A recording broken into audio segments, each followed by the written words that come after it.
भगवान ने कहा, हे भैया निषाद राज, बरस चारी दस बास बन, मुनि व्रत वेश आहार, ग्रामवास नहीं उचित सुनी, गुहहि भयो दुख भार। 14 वर्षों तक हमें तो वन में निवास करना है और मुनियों जैसे व्रत का पालन करना है। मुनियों के जैसा ही हमको आहार करना है। हम आपके राज्य में किसी गांव में नहीं ठहर सकते, ऐसी ही हमको आज्ञा है।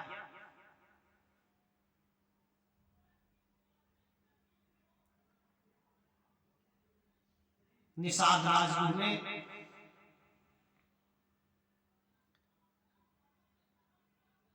समस्त अपने सेवकों को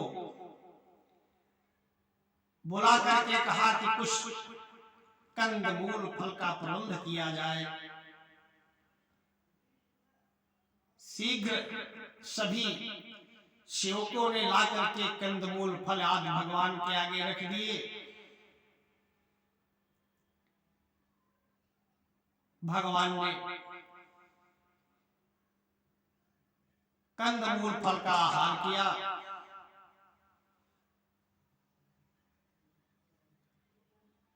और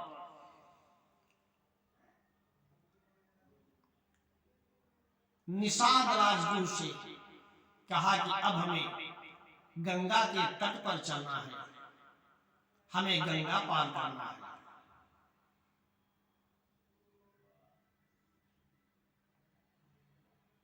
आज पतित पावनी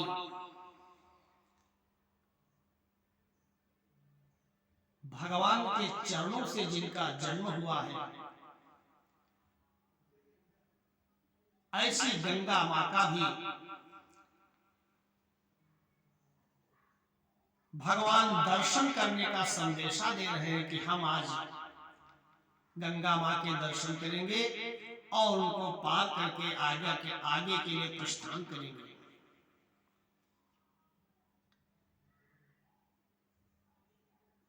निषाद राज के साथ गंगा के तट पर पहुंच गए।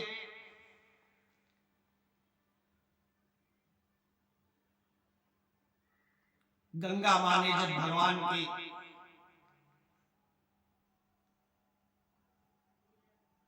जिन पैरों के अंगूठे से उनकी उत्पत्ति हुई है, पदनख को जब देखा, पदनख नीरखी देव शरी हरसी, सुनि प्रभु बचन मोहमति करसी। अपने को बड़ा धन्य माना कि हम जिनके चरणों से उत्पन्न हुए हैं, आज उन्हीं प्रभु का दर्शन कर रहे हैं, प्रसन्न हो गई। किंतु जब प्रभु श्री राम ने केवट से कहा, हे भैया, हमको विशाल गंगा मां के उस पार जाना है, अपनी नाव ले आओ और हमको पार कराना। ऐसे प्रभु के वचनों को सुनकर मां गंगा भी मोह में पड़ गई। सुने प्रभु वचन मोहमति करसी, इनको भी मोह हो गया कि जिन प्रभु के चरणों से हम उत्पन्न हुए हैं, वही प्रभु हमको पार करने के लिए केवट से नाव मांग रहे हैं।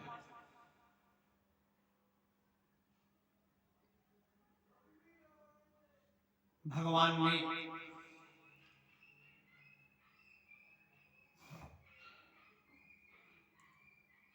केवट को बार बार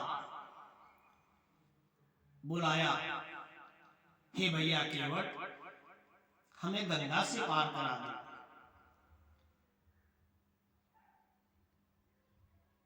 केवट ने कहा, देखिए प्रभु, हम आपको पार करा देंगे, किंतु आपके चरणों की रज को सबसे पहले धो लेंगे, उसके उपरांत ही आपको हम अपनी नाव पे चढ़ाएंगे।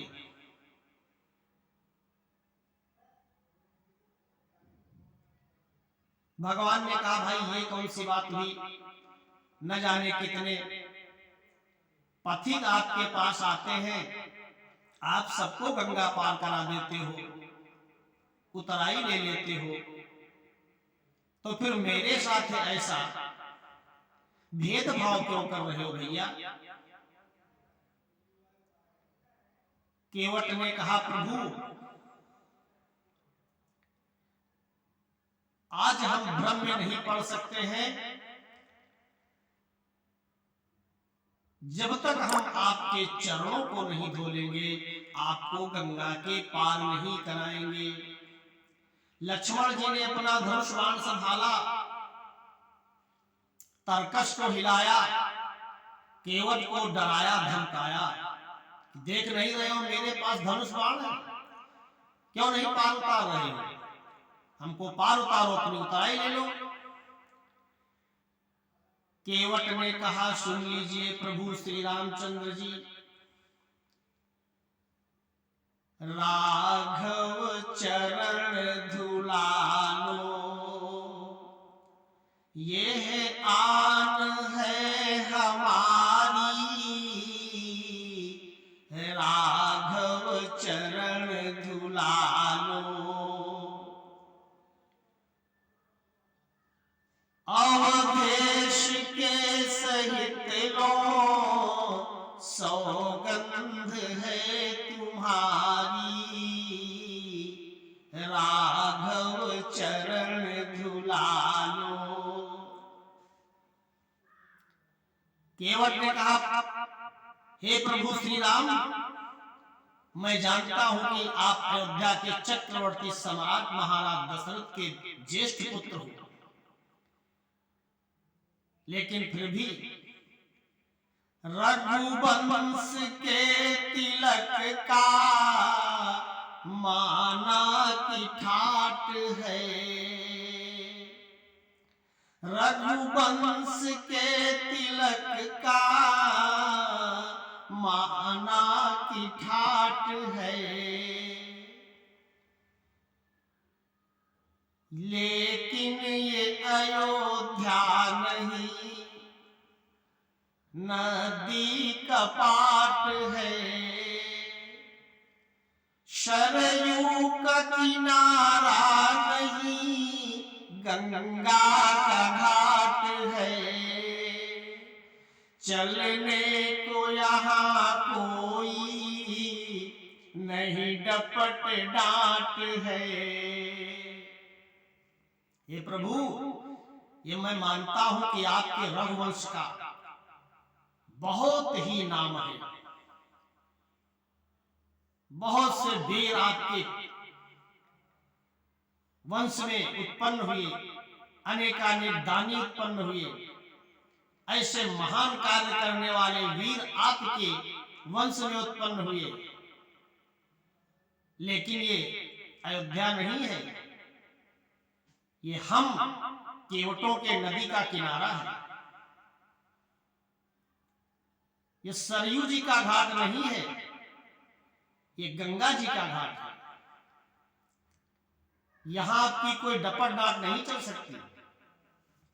प्रभु ने कहा, अरे भैया, हम तो तुमको कहां डपट डांट रहे हैं, हम तो केवल ये कह रहे हैं कि हमें गंगा के पार जाना है, शीघ्र ही हमको गंगा से पार करा दो, जैसे सभी पथिकों को कराते हो वैसे हमें भी पार करा दो।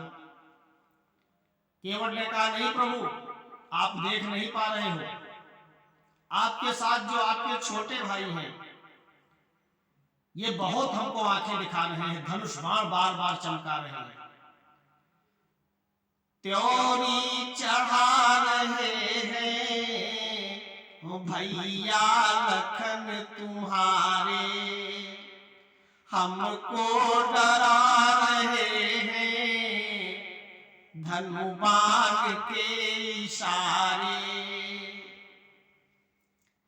परवाह है न इसकी सरकार बाण मारो लेकर यही बहाना भव सिंधु से उबारो। हे प्रभु, आज तो हम हर प्रकार से आपसे अपना कार्य बनवा ही लेंगे। प्रभु ने कहा भैया कौन सा कार्य बनवाना है आपको, हम नहीं समझ पा रहे हैं। कहा हे प्रभु, आप के भ्राता हमको धनुष बाण दिखा रहे हैं, आंखें लाल पीली कर रहे हैं, अगर ये हमारा वध भी कर देंगे तो आपके हाथों से हमारा जब वध होगा तब भी हमारा मोक्ष हो जाएगा, उद्धार हो जाएगा, संसार से हमारा बेड़ा पार हो जाएगा। आज तो हमको मर जाने में भी लाभ ही लाभ है। दुहु हाथ मुद मोदक मोरे। प्रभु आज हमारे दोनों हाथों में मीठे लड्डू हैं, चाहे जिस हाथ से खा ले हमको आज लड्डू ही मिलेगा खाने को।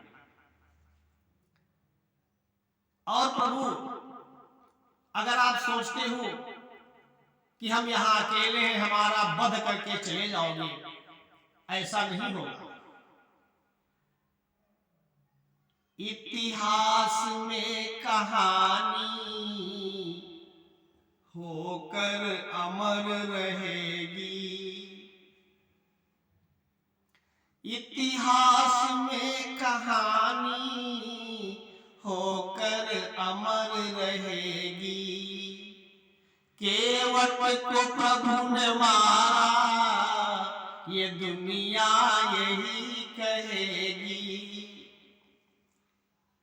नौका पे चढ़ाने को उसने न कुछ कहा था। हे प्रभु, ये इतिहास साक्षी बन जाएगा कि नाव पर चढ़ाने के लिए केवट ने तो कुछ भी नहीं कहा था, मना ही नहीं किया था। वो तो केवल कह रहा था कि अपने चरणों को धुला लो और चरणों के उस जल का मैं पान कर लूं, आपको हम नौका से गंगा पार करा दूंगा, यही मेरा अपराध था। नौका पे चढ़ाने को उसने न कुछ कहा था, अपराध बस यही था, चरणों को धो रहा था। मारो या नाथ तारो है आज मेरी बारी, अवधेश के सहित लो सौगंध है तुम्हारी, राघव चरण धुला लो। हे प्रभु, आज तो आप चाहे जैसे हमारा उद्धार करो, आज तो हमारे दोनों हाथों में लड्डू हैं। लक्ष्मण जी ने भी जब सुना तो शांत हो गए, कहा ये तो बहुत भगवान का अद्भुत भक्त है, मरने से भी नहीं डर रहा है। कह रहा मार दोगे तब भी मेरा कार्य बन जाएगा और पार उतरोगे तब भी मेरा कार्य बनेगा। आज तो किसी प्रकार से हम आपको जाने ही नहीं देंगे। भगवान ने समझ लिया ये भक्त आज इसका उद्धार कर देना चाहिए। केवट से कहा, हे भैया केवट,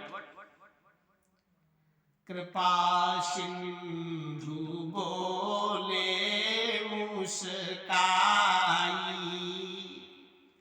और सोई करू जेहि तब नाव न जाई। मुस्कुरा करके भगवान ने कहा, हे भैया केवट, चलिए जैसी आपकी इच्छा आप वही कर लीजिए। जिस कारण से आप अपनी नाव नहीं ला रहे हो, हम तैयार हैं। हे भैया केवट, बेगी आनु जल पाय पखारू, होत विलंब उतारिय पारू।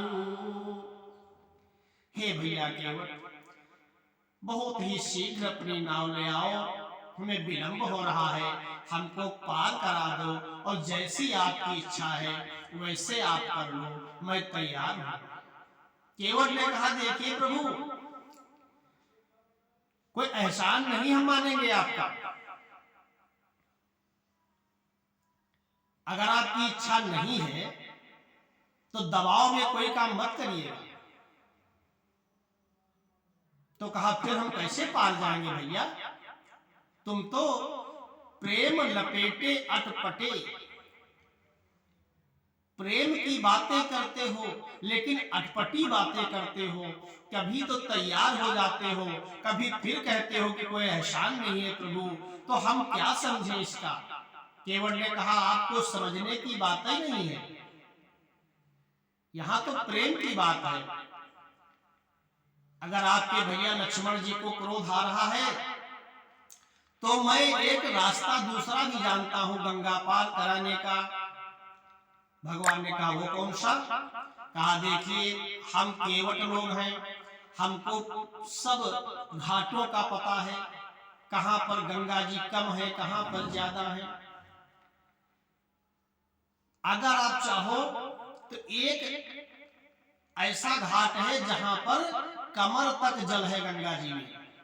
गोस्वामी तुलसीदास जी ने लिखा है ये कवित्व, यही घाट ते थोरिक दूरी आहे, कटिलो जल थार दिखाई हो जू, पग से पग दूरी तरे तरनी, घरनी घर क्यों समझाई हो जू, तुलसी अवलंबन और कछु, लरिका के ही भांति जियाई हो जू, बरुमारिये मोहि बिना पग धोए, हौ नाथ नाव उतारी हो जू, हौ नाथ न पार उतारी हो जू। हमारे इस घाट से थोड़ी दूर पर कमर तक जल है गंगा जी में, आप चाहो तो वहां से उतर जाओ, हम आपको बता देंगे, लेकिन यहां से आपको बिना हमारी इच्छा के, बिना हमारी बात माने पार नहीं मैं उतारूंगा। भगवान ने कहा, भैया मैं सत्य कहता हूं कि जिस कार्य के लिए तुम मेरे चरणों को धोना चाहते हो, जल ले आओ, मेरे चरणों को धो लो और सारे तुम्हारे कार्य पूरे हो जाएंगे। जब केवट ने ऐसा सुना तो केवट आनंद में डूब गया, कठौते में जल ले आया। अति आनंद उमगी अनुरागा, अति आनंद उमगी अनुरागा, चरण सरोज पखारन लागा। बहुत ही आनंद के साथ भक्ति पूर्वक भगवान के चरणों को पखार रहा है। पद पखारे जलपान करी, आपु सहित परिवार। पीतर पार करी प्रभु ही पुनी। ये बहुत ही आनंद के साथ भगवान के चरणों पखारे, खुद भी उस जल का पान किया, पितरों का भी उद्धार कराया और भगवान श्री रामचंद्र जी को पार कराया। बोलो श्यावर रामचंद्र की जय हो, पवन सुत हनुमान की जय।